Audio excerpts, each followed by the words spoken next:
Hello, everyone. Welcome back to the Dating After Divorce podcast. I am so excited to record this guest podcast episode with Karilyn Ivers.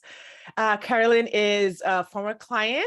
We worked together for about 4 months, but she has such an amazing story. Even before coming to work with me, she is a coach as well, had done a ton of work and divorced, now happily engaged and Married. with how did I miss that? Wait. Oh my God. Okay. I should just get into it. Why don't you tell us who you are, what you do, and what is happening?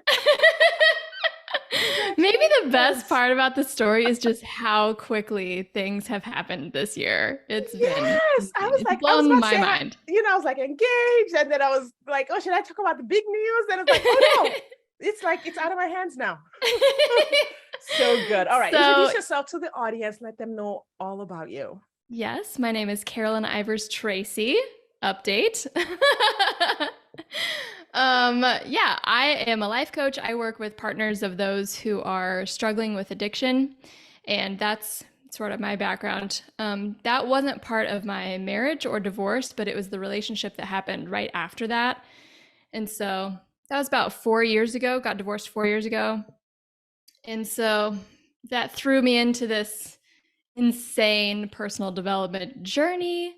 And by the time I got to you, I had done so much work, but like still felt like the result I wanted was like just out of my reach. Yeah. And so I was like, you know what? I've been doing this for so long. I am finally going to hire a dating coach. And this year, it's happening. And little did I know how important that intention was.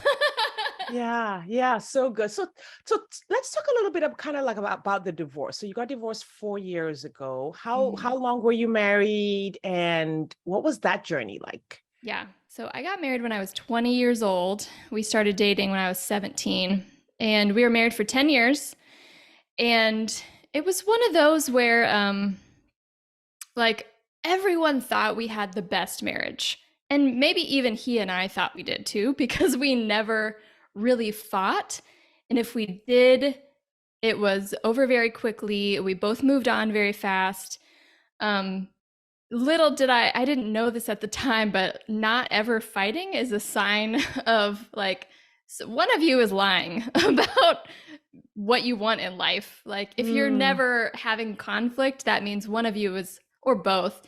I was a huge people pleaser. I was very codependent. I didn't know that at the time. I didn't know what that was. But in the last like 6 months of our marriage, actually, we decided, well, and there's so much to the story. I had wanted to have kids this entire 10 years and it just kept like, let's keep waiting. Let's wait a little bit more time. Let's wait. And then finally, when I turned 30, I was like, yo, this is happening. And he was like, okay, but there was kind of like a little catch and there was some emotional manipulation there. And I finally got to the point where I was like, oh, wow, there's been a lot of control happening, probably on both of our parts, but it just wasn't a good mix. And I was like, I don't like this. I don't want this. So did it come out that he did not want kids at that point? It wasn't about him not wanting kids. It was about him wanting control over me and my body and the perception of our, like, he was very aware of how things looked. So he had an image that he always wanted to keep. And even though, I had never gained more than 10 pounds in our marriage, it's like he was very worried about that and very concerned. So it was like, okay, you gotta commit to a certain workout program if I'm going to agree to this. And that was just kind of like a, wow. And so, and it's amazing what we can miss, like along the way. Like that the entire time I'd known him, but it never came to that point. You can be in a dynamic for so long and not realize how unhealthy it is because you just adapt. And you just make it work because, your beliefs about how things should be Divorce was never an option in my mind. Nobody in my family was divorced. So I was the first one in my entire extended family to get divorced. So it was a pretty big deal. But after that discussion, things kind of took a turn, and somehow, I don't, it's a weird story, but somehow we decided to have an open relationship after that, which seems very at odds with my goal of having kids. And it was. But all the inner workings of the universe, it happened exactly the way it should. In that 6 months, I'm dating other men. He's dating, and you would think that's weird if someone has a lot of control issues. Why would they want to have an open relationship? But it worked out in the fact that it didn't work out. So I was having all these experiences with other people, and I was being treated in a much different way. Like, I was being respected, and people were asking about my boundaries and very respectful of my boundaries. And that was very much a contrast to what I had known for the last 10 years. And people were like so emotionally intelligent and very open to hard conversations. And they apologized when they were wrong, which was a new thing for me. Yeah. So it was just like, the wool had lifted from my eyes, and I realized this is not what I want. And I knew that I could choose to work on this and change it. Like, I don't think it's beyond working through. It's just a matter of being aware of your patterns and, therapy and all that stuff. But I decided that I didn't want to. Yeah. I mean, and I can see, like, at 17.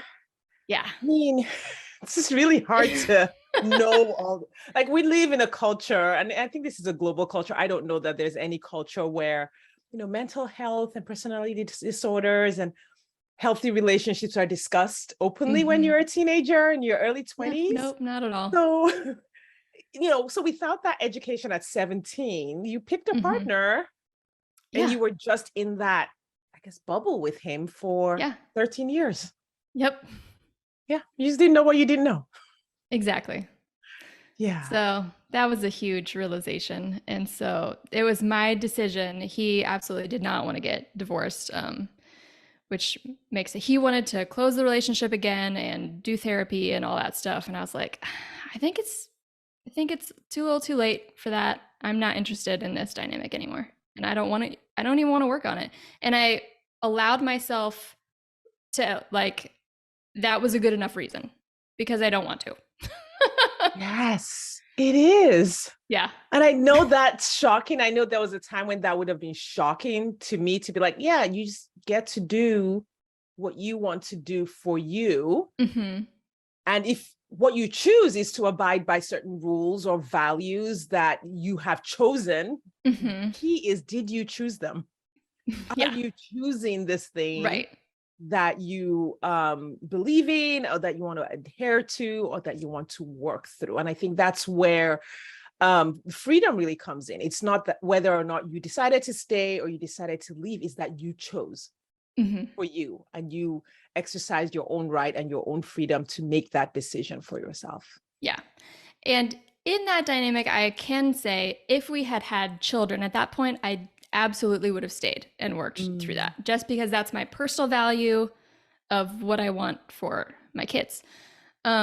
Because of the foundation that we had, it wasn't beyond hope. It just wasn't what I wanted. So, but was it hard on your family to have a divorce happen? Yes. But they were all immediately supportive. So while they didn't agree with it, also they didn't know most of the story because I didn't want to, well, anyway, I didn't want to have those conversations. And it was a big thing of, like, him being very worried about things being said about him and how that would affect me. And so, I just didn't really tell people why in depth, But it was just like, yep, it just didn't work out. Yeah. Yeah. So yeah, and I was very clear from the beginning, which felt a little bit differently about it later, but I was like, I have cousins that were really close, and my family was all very close to him. Like, my cousins are all younger than me. They grew up with him in their lives. They have their own Mm. relationship with him. And so I told them all, you don't have to choose sides. You have your own relationship with him. What you do is up to you. Now, later, when my little cousin invited him to her wedding, I'm like, okay, that's not really what I meant. You're like, you could have a relationship with him, but not this close. Come Right. on. You know this. So yes, there's some irritations about that later, but it is what it is, and I moved on from that. So it was difficult for them, but they were all very supportive of me, and it wasn't really that dramatic. That's amazing. That's Yeah. amazing. I love that. That's so good. That's not the case for many for many other women who get divorced. So let's talk about your relationship journey, because I really want to get to the good Yeah, part. this is the fun part. I want to get to the end where you tell me all the things that are happening right now. So I'm Yeah. trying to pace myself. Okay, so you went back out to date after the divorce, or did you just continue with the open relationships? What happened next? So there was one person I met during that period of open relationship that I definitely fell for hard. And I did a lot of thinking about, like, I do not want to leave my marriage for this person. Like, that is not what I want to happen.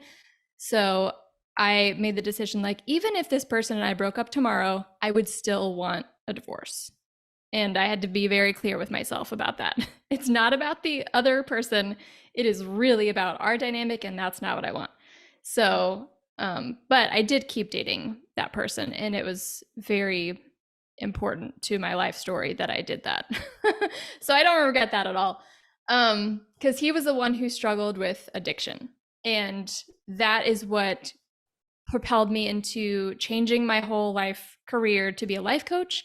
And now that's what I do. And it's like so important, such important work that I do, that my clients like are changing their lives because of that. And I would never be able to make this kind of an impact if I didn't have that experience. So very grateful for that. So it sounds like you didn't know you were codependent or a people pleaser yet at this point. I knew about codependency, but it was very new. I had just found out about that. So I knew about it in the context of my marriage, but I didn't really see how that played out in other relationships. I didn't know how that would play out in other relationships. So it was made worse in this relationship because he struggled with addiction. So I was really going into, like, I want to control him and make myself safe by making sure he's not getting high or doing all those things. And typical codependent addiction relationship. Yeah. Well, when you say typical, a lot of listeners may not know what that is. Like, I know because I have, worked with women and studied extensively about it, but like, what is that emotional experience like when you're with someone who is addicted, who is controlled by this other thing outside of the relationship? So to give context, I was never taught to be my own sense of safety and security. I wasn't really brought up to be independent. I was raised in a very religious house, and so the Bible verse, lean not under your own understanding, was like plowed into my brain. Like, basically the essence is, you can't trust yourself, so trust the people outside of you. Yes. And the people who are telling you what to do and how to be. So I went from being dependent on my parents to going to college, but I was still in a relationship with him. And then we got married when I was 20. So then I went to being dependent on him. And I had never lived by myself. I'd never paid all my own bills. Like, that was not my life. So I was taught to use someone else as my sense of security. Yeah. So when I find myself in a relationship with someone who struggles with addiction, they are, their coping mechanism for their own life is to numb out, to use something that changes their ability to be present and show up. Mhm. And I was like so in love with him Mm. that that was just my pattern, is like, oh, now you're my sense of security. But he couldn't even handle his own emotions, his own life. He couldn't show up for himself. So when I put my sense of security in someone who is unstable, that's Mhm. very destabilizing. And sure, the option is there to leave, but it did Mhm. not feel like an option.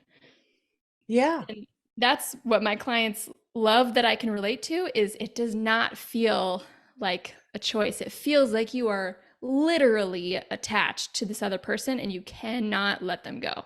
Yeah. It feels uh It's its own like addiction. it's its own addiction, because it's like, well, in order for me to exist as a person, like Mhm. I wasn't in a relationship with someone who had addiction issues, but my ex was definitely had mental health issues and control issues and low functioning Mhm. due to bipolar at times. But because my sense, because I also struggled with codependence, was, well, if he's not okay and he's the like he's the security, then Mhm. I'm not okay. Yeah. And in this crazy, weird, warped way, it's like, I got to make him okay So then so that I can I be can be okay. okay. Yes. Which, other people are like, why don't you just make yourself I'm okay and okay. leave them alone?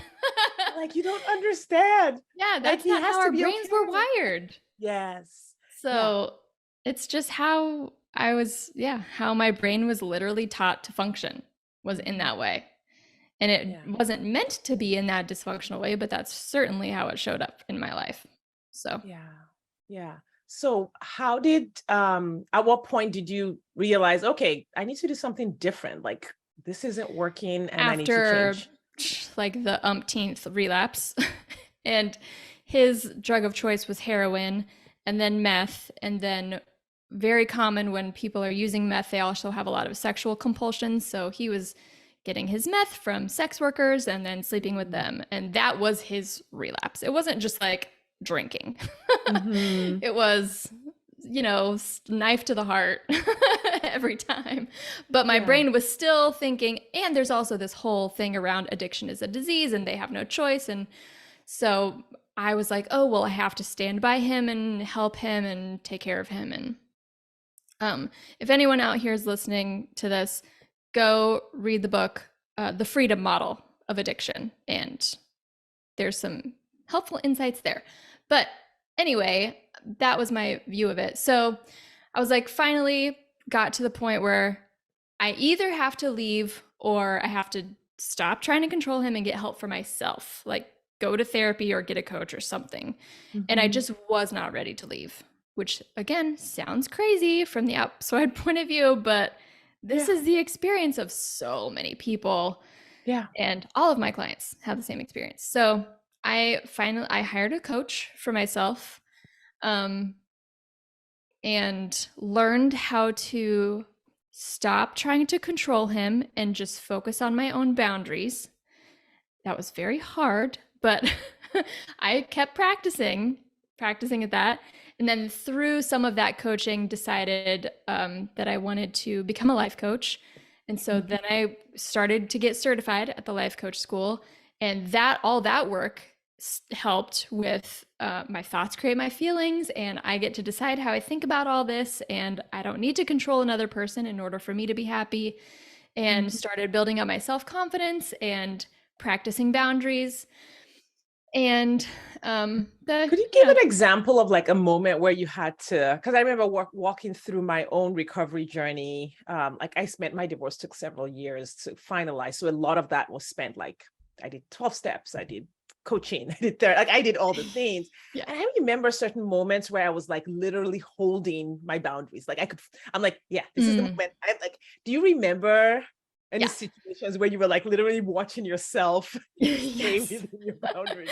The most significant time was when I was over at his apartment, and I think he had recently got fired from his job, and I had left work to go be with him because I didn't want him to use. And so, I used myself as the Band-Aid for his emotions. I was like, Mm-hmm. I need to make sure he doesn't use. He did anyway. And like he was high on meth and I'm there hanging out at his apartment. And if you've never seen anyone on meth, they're just like, it's an upper. They're very happy. They're very focused. They're very, he was like cleaning the house. And like, it's not like heroin. Heroin's a downer and they just, you know, kind of like droop and pass out.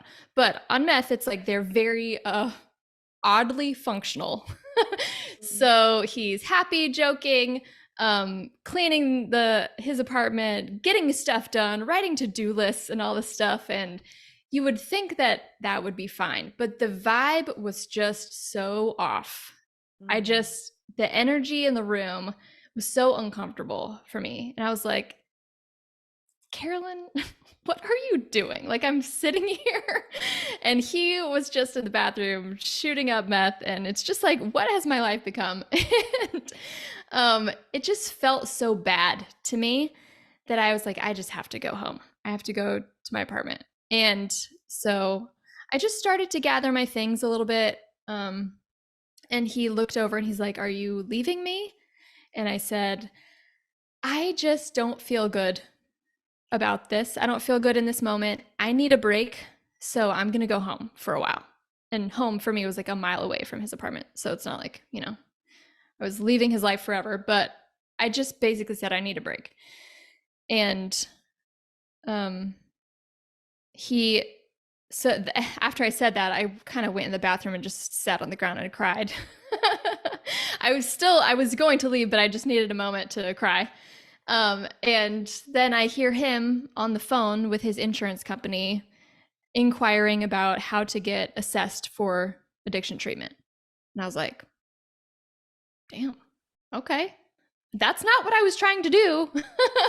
I was not like, I didn't ask him to do anything different. I wasn't shaming him for having gotten high. I wasn't like blaming him for making me sad.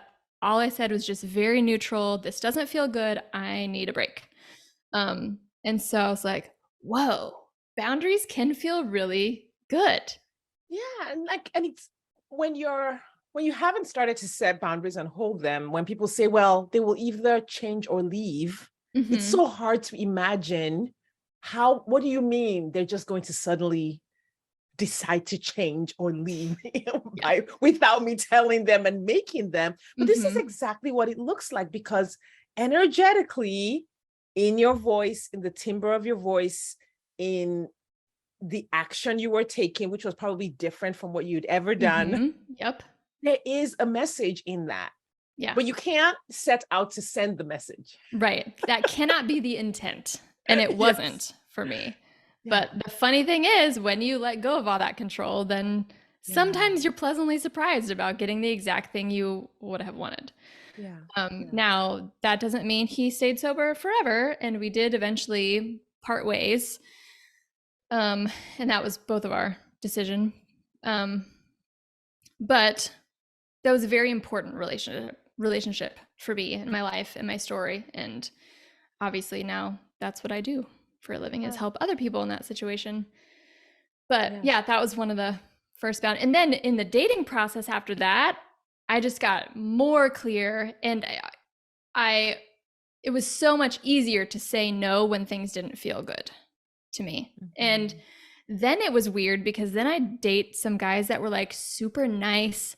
On paper, probably hear this all the time. On paper, they were perfect. And they're perfect for me.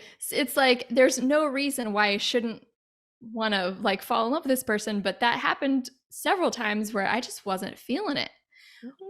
But like, and they'd be a great person. We'd even make out, and it was like, chemistry was great, but still something it was just like, it's a no for me. And so that was uncomfortable, saying no when I didn't really have a good, quote unquote, good reason to, just because I knew intuitively it's not a good fit. And then getting a little pushback from them. It's hilarious how like, it's not a good fit just doesn't seem to be a valid reason for a woman to say no. Like, we can say no if we just don't feel like being with this particular guy. It's okay. Right. Yeah. We don't. learning that was very empowering. Yeah. And most of the time when I had those conversations, it was met with, okay, well, thank you for being honest. Mhm. Sometimes it was like, well, what? You led me on, or like, what's wrong? There's nothing wrong. Like, what happened? I'm just like, you're right. There is nothing. Something doesn't have to be wrong in order for us, Yeah. in order for me to decide this isn't a good fit for me. Yeah. I mean, yeah. So when you reached out for a consult, because I've worked with one of your friends, Hmm. why were you looking for help with dating at that point? So after after that relationship, I probably dated for um I don't know, a year and a half, but there was a good 6 months there that I didn't date on purpose because there was another relationship with someone who was a compulsive liar, and after 5 months I found out he had been lying to me the whole time and was cheating on me, and that like wrecked me. And so I did some coaching work with a breakup coach. That was a lot of stuff, and then took a little break, reset, and then I started dating again, and I was um, reading some books about how to date intentionally. And so I had started doing that for a while, but I felt like it wasn't going fast enough, or like something was still missing, or I don't know. But I know from being a coach and working with coaches, if you want a result and you want it faster, hire a coach. So, Yeah. And I think sometimes there's a misconception with like dating coaches, and there are certain dating coaches. Usually I work with their clients after where it's just, oh, I'm going to teach you how to create a dating profile and mm, I'm going to swipe on your behalf. I do not do oh, any of those things, goodness. just FYI, people. I do teach you how to create a dating profile, but many of the women that I work with already know the basics of Yeah. creating a dating profile, of swiping. So it's not a, well, she's just going to teach me how to swipe and then, you know, the hows of Hmm. it. Like for women who are high achieving and high functioning and brilliant like yourself, it's like there's some, if I'm doing all the things Yeah. and there's something else, maybe I just want someone else to take a look at, you Yeah. know, take a look at what's going on and give me their own thoughts or tell me what I'm thinking or what they see, which is literally what happened with you. It was hilarious what happened. All right, I'll let you tell them. So tell them what happened. We did a consult. So I right before I hired you, I decided to move across the country from Oregon to Tennessee. This was a very seemingly random universe moment just kind of telling me to go, and I just did. It was a very intuitive thing. And so I did that, and I was there for maybe a month or two, and I was like, okay, it's time. It's time to start dating and gonna get a coach. And so I got on the apps before I even contacted you, I think. And I had my first date with the first person ever in Tennessee the day before the consult with you. Mhm. And that was with Travis, who is my husband now. He is the only person I went on a date with when I moved here. And so that's kind of special. And Yeah. I didn't date anyone else during that process, which I had intended to, but just didn't work out that way. So I had my first date with him the night before and went really well, obviously. So basically, we had a consult, and it just felt like, A, I love you, and I love your whole perspective, and like, you're such a good coach. And I was feeling like not like hopeless. Like before, when I reached out to coaches, I was in the pits of despair and I was like, please help me deal with my life. But with you, Mhm. I was like, I was already feeling empowered and I was already starting the momentum of this shift. But my intention was, okay, let me just get support, even though it's not a struggle, Mhm. really, but I just want it to be the best experience it can. And I want it to be the quickest experience that I can. I think on our Yeah. consult, my goal was to be married and maybe pregnant within the year. Exactly. I That's didn't. exactly what you said. Yeah. And I wasn't even sure if that was possible, but I was like, it is what I want. I don't know if it's possible, but it's what I want. So, And I think that's the power of intention, of the power of yeah. being like, yeah, I really want this. And I always encourage women to like, listen, if you want it, like say that you want it. Yes. Like for real, like if you, and a lot of times, especially after divorce, and if we're older and all the things, it's like, I'm not allowed to Yeah. say I want this. For some of my clients who initiated their divorces, especially when their ex-husbands didn't want them, they often feel like I don't deserve another relationship because of what I did in my first one. And I'm just like, listen, if you want something, just allow yourself to say you want it, because that's the beginning of getting it. Yeah. And so working with you was part of adding to that, like letting myself have that desire. Like, yeah, I can have it or I can want it, and I can allow support that will help me get it. Yeah. So you continued dating Travis. What are some of the things that came up during that dating journey? And we know, like, wedded bliss now, wedded bliss. Yeah. But you went through, and a lot of what we went through together was like the last part of my program, which is when you haven't had great relationships before, a lot of things that happen in a good relationship can feel very uncomfortable. Yeah. Yes. So, let's see. Certainly one of the things that came up was me wrestling with what is an acceptable relationship with alcohol look like and what isn't. Because prior to being with someone who struggled with addiction, it wasn't really a thought in my mind. I didn't care if people drank. I didn't care if they drank every day. Like if they're functioning and I don't know, they're a good person, like it doesn't matter. But I was a lot more sensitive to it at this point. I don't really drink. I drink, I don't know, maybe once or twice a month pre-pregnancy. I'm pregnant. I don't know if I said that yet. For the end. All right. Cat's out of the bag. Karilyn's pregnant. Congratulations. Thank you. Married, met the guy, worked through everything, got engaged, now married and pregnant. Yes. All the things. Oh my goodness. All the boxes in 1 year. Yeah. So there were definitely a few big triggers that came up for me, and that was one of them.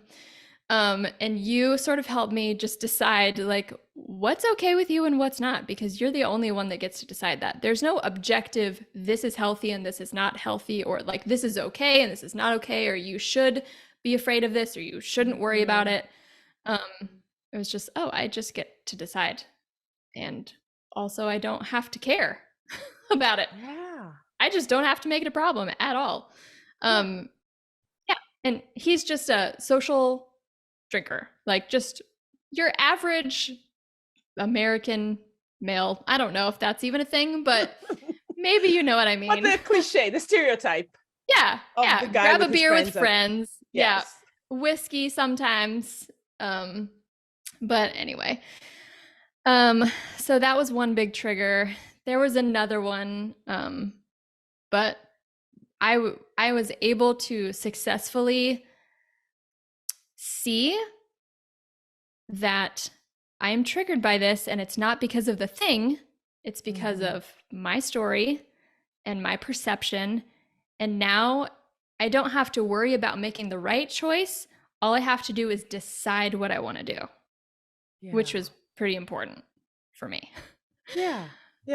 And I remember a couple of other things that I know came up. One was just, I think you kind of mentioned it, like trust, just the ability to trust him as a human. Yeah. We work through that. And then the other one was judgment. Like you had certain judgments of yourself. Yes. Around money and around. Oh God, I forgot about that. I'm just going to tell all your business now.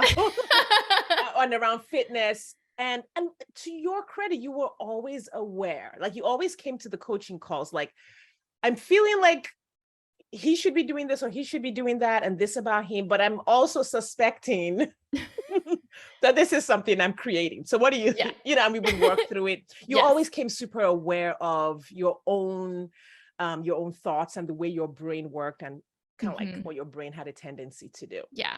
I think the biggest thing about working with you was working out the kinks in my ability to be in a healthy relationship now. Because I've done all the stuff to heal, but I hadn't yet been in a healthy relationship and known what that was like in this new like life and perspective that I have. So that was probably the biggest thing of what it's like for two imperfect humans to be in a healthy relationship and navigate that.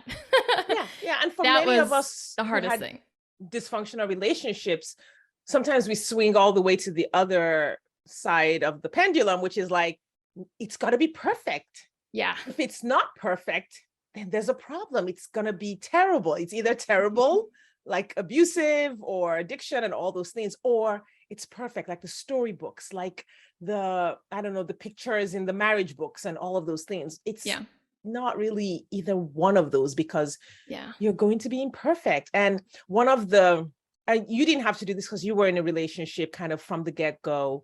A lot of my clients who are like single or coming just out of their marriages, I'm always like, do you even know what like regular guys look like? Right? Because there's something about marriage that just kind of puts us in this bubble with just our husbands and our brothers, and so this very small circle of men, what we know, what we know. And I'm like, you really might need, which is why dating practice is really good, so that you get to see what men look like, what they smell like, how they talk, how they act, how they are around the house. Because they're very human. They're very human, and we have to expand our capacity and our ability to like be with their humanity while expressing ours. And of course, for a lot of us codependents and perfectionists, we're trying really hard not to be human. Yep.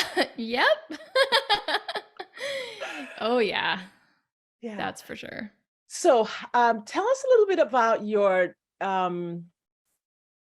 journey from, okay, we're dating, like I just got to know this person, to I'm falling in love, I'm exclusive with this person, I want to marry this person. Like I want to do forever, if possible, with this human being. So I came into that relationship with a very long checklist of like, what are all the things I want and what are all the questions I need to ask in order to find out if he embodies these things. And I do not feel bad about that. That was a great thing on my part. Some people are like, don't have a checklist, but I'm like, why, how else would I know what to ask? You definitely need a checklist, but you need the right checklist. Yes. A checklist based on a celebrity or a movie is a terrible checklist. This was like about compatibility, like true compatibility of our personalities and what we want for our lives. Are we going in the same direction naturally? Like my big thing was, I don't want to have to change someone to fit what I want. I want to find someone who naturally wants the same things that I want. So first date, I'm asking, what do you want from the dating experience? What do you want in a relationship? Do you want to get married? Do you want to have kids? How soon do you want to have kids? How soon do you want to get married? Because I had a timeline and I don't want to force anybody to be in that timeline. I want to find someone who also wants that timeline. So what was Travis's response to all of this? He loved it. He loved all the questions I was asking. I would openly discuss any discomfort or like conflict in my mind. And I was very clear with boundaries. Like the first time he invited me over to his house, before I came over, I said, just so you know, sex is not on the table for me. That's not a thing. We're not doing that. But I would love to, making out is on the table. And I love that you said that ahead of time. Like that is so powerful, because you were in your own experience and in the experience that you wanted to have that day. You weren't worried about the experience he wanted to have. You were like, it's up to you to decide what experience you're wanting to have and express that, but this is mine. Yes, I didn't care what he wanted at that point. I was like, letting you know this is what's happening. And he was like, thank you so much for saying that, because it took a huge weight off of my shoulders and it calmed me down. I had less anxiety going into that. Like, I was so much more comfortable. And that's the biggest thing, feedback that he gave me in this early process is, I love how much you communicate everything. Like, not just your expectations, but your boundaries and like what you like and what you're looking for. So that was a green flag for me that he liked that about me. So he loved all the questions I had. He really liked that process. And through that, we found out like we do want the same things, and that's exciting. Yeah. So then, how did you know you were in love? oh man, that's a good question, actually. I don't know if I have an answer to that, actually. It's been such a whirlwind. Maybe that's, I don't know if it's not good or bad, but one of the aspects of having such a quick dating into marriage is that like the focus shifts so quickly on the relationship. And now that's the new phase we're navigating. But I think I didn't really let myself even get there until I knew for sure that we were compatible on like every level that I wanted to be compatible on. It's like I was letting myself have fun and be vulnerable and be open, but I was very much like, I'm not going to fall in love with this person unless it's a good fit. It wasn't necessarily a conscious thing, but it was definitely a subconscious thing. I have a theory. I mean, and this is what I teach my clients, is that we choose when to fall in love. And it's not always conscious, accurate. Like you said, but we have the ability to decide that we're ready to fall in love with this person. So I actually I walk my clients through gates who are dating. I'm like, this is where you allow yourself to fall in love, because you just embody that so perfectly. You did the groundwork while enjoying yourself, while dating, while flirting, while making out. And then somewhere along there, you're like, yeah, okay, let's go. Yeah. It was like knowing that this is a safe person was big for me. And then meeting his family, and I loved his family. And I think it was kind of a choice at that point, like, okay, now I can fall in love with you. And then it's just, you just decide all the things you love about them. And do you know when that happened? Like from when did you all meet? February? We met at the end of January of this year. End of January 2022. And when did that relationship move into like this? He's sort of the one, I'm pretty sure. Yeah, we became exclusive on Valentine's Day. Okay, it's about a month. Yep. So he had gone on a trip. So it was a lot of like texting, calling, that kind of thing. I think that's what, I don't remember if it was like a New York Times article, like an experiment of like, you have people on a first date, you ask all these questions, and then they just fall in love with each other because of those questions. That's basically what I had been doing. Right. And well, one of the things, the article, and I think if you read the whole thing, they put a certain people with a certain amount of compatibility together. Yeah. And then give them the questions. Because I've also, as a dating coach, I hear all kinds of things like, okay, so if I just ask these questions, I'm like, no, you can't just make anyone fall in love with you. You don't even want that. Right. There's got to be a foundation there, a basis of compatibility. So you were exclusive it was after a month. And I'm when sure did you know we said I wanted love you to do forever? Like about how long after that? Not long. I mean, I saw the potential immediately. And then after every question I ask, I'm like, oh, okay, still on the track. Yeah. And so it was just kind of like a momentum thing that just built slowly from the beginning. Yeah, that's so good. I think we started talking about getting married probably within 2 months of knowing each other. And then I was trying to like go down the list. What other milestones do we need to have before I say yes to a proposal from this person?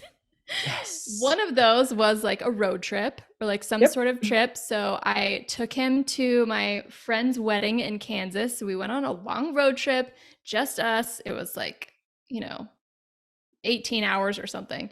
And I was like, okay, well, this will be a for sure, not a test, but yes, a test to see, he's meeting my friends for the first time and we're spending all this time together. It went really well. He loved my friends. They loved him. And it was her wedding. So her family was there and they loved him, and like getting to see him interact with new people was very important for me.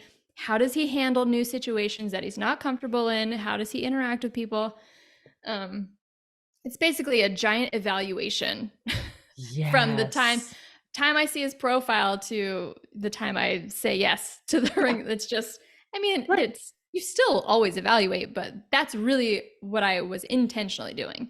So, I always tell my clients, like, listen, you can't just go on these fun dates and sit at fancy restaurants and get to know a person. Like, that's just one aspect of who they are. Like, well, he was very kind to the waitress. Yes, that's lovely. However, you're repeating the same evaluation over and over and over again. You're not learning more about the person. And so I always try to work with them to create situations, kind of like you said, like a road trip or a nephew's birthday party or church service or a conference, like things that let you see other aspects of this person so that you can appropriately observe and appropriately evaluate to see if they're right for you. Yeah. So that trip went really well. And it's funny because my friend was talking about how they wanted to get pregnant really quickly. And he and I were with her, like shopping in a little thing, and there were baby clothes. And she's like, okay, so he and I are going to get pregnant. So you guys need to get pregnant too pretty soon. And in my mind, I was like, oh girl, that's probably not going to happen for another year at least. But it was just a funny little foreshadowing moment. Yeah. So then the next big thing was my cousin's wedding in Texas. And my parents were going to drive down and pick me up, and we're going to road trip over to Texas. And this had been planned the whole time I had known him and had been talking about it. But then I finally felt like, okay, I feel comfortable inviting you on this thing. I don't know if you'll want to go on a road trip with my parents in the same car, but I'll ask you.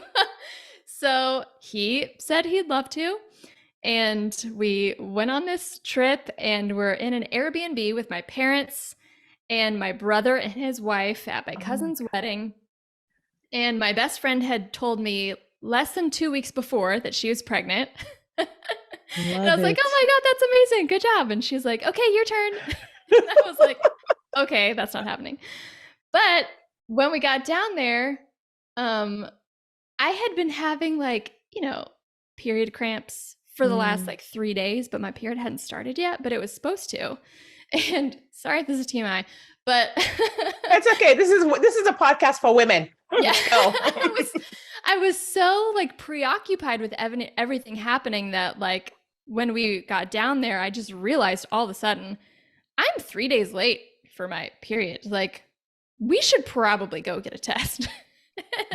So we're in Texas within a tiny European room next to my parents and my brother. We are not engaged at this point. And it was not really on the roadmap for that soon. But we found a way to sneak out and go by ourselves to the store. And on the way, I'm still evaluating, being okay, well, how do you feel about this? How would you feel if it was positive? How would you feel if it was negative? And he's like, you know what? I'll be kind of disappointed if it's negative. I was like, wow. Yay, me too. So it's just interesting, the whole time evaluating how does he respond to life? How does he respond to me and my emotions and all of these things? And so he just kept passing tests with flying colors. Yeah. And I remember because you had brought up the conversation of marriage, because I think when you and I had coached, you had those conversations. I know you were thinking about 2023. Yeah. Was kind of like where, like, because we did milestones. Okay, what are your milestones? What would you need to know to achieve those? Blah, blah, blah. And so he had been receptive to your questions about just marriage and a family and all of those things. Yeah. For him, it was like, okay, let's do it next year for like financial reasons so we can plan and all that. Of course, I was like, my ideal would be to get married this fall, but it's okay if it's like next spring. That's fine too. Yeah. Because that's still, soon. So we get back, I go in the bathroom, pee on this stick, and immediately it was positive. Wow. I was just in such an insane state of shock. Just like I was happy, but I was so shocked. Never in a million years would I have expected that to be positive. Because I never even got accidentally pregnant in that 10-year marriage. Like never once was it even oops or anything like that. So in the back of my mind, I was kind of thinking, I don't even know if I can get pregnant. Like it might not be a possibility for me. Right. So to be with this amazing guy, and then it just happened so effortlessly, and like just the most beautiful little gift from the universe.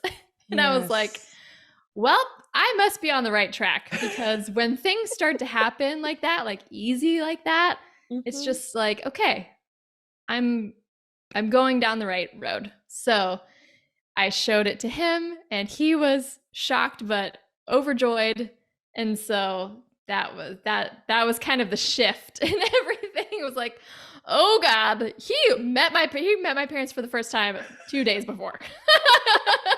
Did you tell your parents? We told them when we got back home, and I got them little like onesies, and I wrote on it like grandma's little love bug and grandpa's little buddy. And we got a little recording of me telling them, and they were just thrilled, so thrilled. Everyone is thrilled. Yeah. Oh my gosh. When are you due? Well, I mean, I don't know if you want to put that on the podcast. You don't have to answer that. You can tell me after. Early February 2023. Okay. So that's amazing. I'm so, so happy for you. So excited. Thanks. So excited to have been a witness. I think this is the best part of my job, is to hold space in hopefulness and belief for my clients. And then to just be there for when it all happens. Oh my God. It's like the best. It's like the best thing. Yeah. So he ordered the engagement ring the day we got back from that trip, but it took like a month to get there. And this whole time in my mind, I'm like, oh my God, why hasn't he proposed yet? Like, does he not want to get married for real? So I had a little bit of a meltdown one night about it. Not a meltdown, but I cried. I think that fulfills the definition of a meltdown. Yeah. So he was all stressed out trying to like play it down, because he knew the ring was going to be there any day. So it came, I think, I don't know, less than a week later, and he proposed as soon as he got it in the mail, pretty much. He was like, there it is. And so I just bawled, and yeah. So we decided, for a lot of reasons, one being that we wanted to, we just went ahead and got married at the beginning of this month. And congratulations. I'm so happy for you. And I think this is like such a testament to the work that you've done, both the work you did before you and I worked together, the work you did, when we worked together, like all of it. You are definitely an embodiment of like, I'm gonna fix this problem no matter what. Yes. Right. Like just opening up yourself to all of that work and examining your own thoughts and your own feelings and your own patterns, and being willing to experience the discomfort of changing them, of doing something different, even though it's scary. Because I remember, I know the story might sound very easy when you're trying to put it all in like this, 1 hour episode. But there were moments where you were very concerned, where you had a lot of thoughts, where you worried about the future, where you worried about how you were going to know if he was the one, and, make that decision, and, not wanting another divorce, especially if you were going to have kids with this person and all Mm-hmm. of that. So, Yeah. I just want to acknowledge you for like being willing to do the work. This Oh is what my the work gosh. looks like, right? Sometimes we don't know. Like, I mean, before my divorce, I thought I was like I knew I wasn't keeping up with like my little personal development books and like Mhm. things, but I thought I was like a reasonably, developed, Yeah, conscious person. I was not me too. anything like that. Oh my God, no. No. So even though it feels like things happen so fast this year, it's because I've been working at this for 4 years consciously, Yes. but many years before that. But yeah, for 4 years since I got divorced, I have been going through it. Yeah, you It hired coach has after been coach. You've done so hard. therapy. Mhm. Yes. So Yeah. many tears, so many hopeless nights where I really felt like I'm never going to be able to trust a man again. I'm never going to find a healthy relationship because I'm broken and now I'll always be triggered by things and I'll always have these reactions. And there were definitely times where I felt like it's not going to happen for me. But eventually I always came back to the feeling of commitment. Like, yes, it's hard, but guess what? I'm not going to stop. I'm going to keep going until I create what I want, even if that never happens. Yeah. You can't lose Because, if you don't quit. right. Yeah. So I think that decision, it's like the commitment with the intention, with the prep work, is what made it happen so fast from meeting in January to married in August. Oh my God, so good. I'm gonna make that the title of this podcast. January, married in August. Yeah. um, this has been such an amazing story. You deserve all the happiness. Congratulations. And I Thank you. know from working with divorced women for many years now that a gigantic portion of them have experienced what you've experienced in your early relationships with addiction, whether Mm-hmm. addictions of all kinds. So I Yeah. really, please tell the audience like what you do, how you work with these women, where they can find you and connect with you if they're experiencing it in a current relationship or in a past relationship and they want to kind of get through all of that stuff. And let us know what programs you are offering, if you're offering any right now, Mm-hmm. and how they can work with you. Yeah, so you can find me at carolynivers.com and you can find the spelling of my name in the show notes, I'm sure. I'm also on Instagram, but I'm most active on my podcast, which is called Your Partner's Addiction. So you can find my podcast that way, get all the information you need from that. I work with people who usually are not ready to leave. They don't want to leave, but they can't keep going on like they are. And that's exactly what my story was. So the way I help my clients is teaching them first to regulate their own nervous system and be their own sense of safety instead of putting their sense of safety in someone who's so unstable right now and can't even take care of themselves, basically. Mm-hmm. So creating your own emotional safety, learning how to advocate for yourself and your needs and set boundaries, and then learning how to think intentionally about what you want and evaluations and all of that stuff. So the result for most of my clients is having a peaceful relationship, even if their partner hasn't changed a thing. So feeling safe and secure regardless of what's happening in their partner's addiction. Some people choose to leave, but a lot of people choose to stay, and a lot of people have kids with this person, and it's just such a more peaceful environment, even So if good. that partner doesn't change. But like my story, in that one example, a lot of my clients have just been pleasantly surprised with how many positive changes do come in their partner once they stop trying to force it and they only focus on themselves and what they can control. Yeah. Oh, so good. Such Oh, powerful work. yeah. So I do have a group program. It's called Your Partner's Addiction, and it's open to new people every month. So if you check out my podcast, you'll find out how to book a consult and you can join every month. There's always a new opportunity. Awesome. Awesome. Thank you so much for coming on and telling your Aw, story, Karilyn. I really thanks for appreciate having it. me. Yeah, absolutely. It's been such a joy to be a part of your story. And I'm sure we're going to be hanging out at some point, Yeah. again in the future, because I know, we're in the same circles, in the same Mhm. schools. So I look forward to just continuing to be a part of your world. For everyone listening, please check out Karilyn's work in the show notes. Even if you are not experiencing this, I'm pretty sure you know people who are experiencing a relationship with someone with addiction. So please visit her podcast, get on her email list, share her work with others. And we just want to thank you today for your time and attention. And we will see you next time.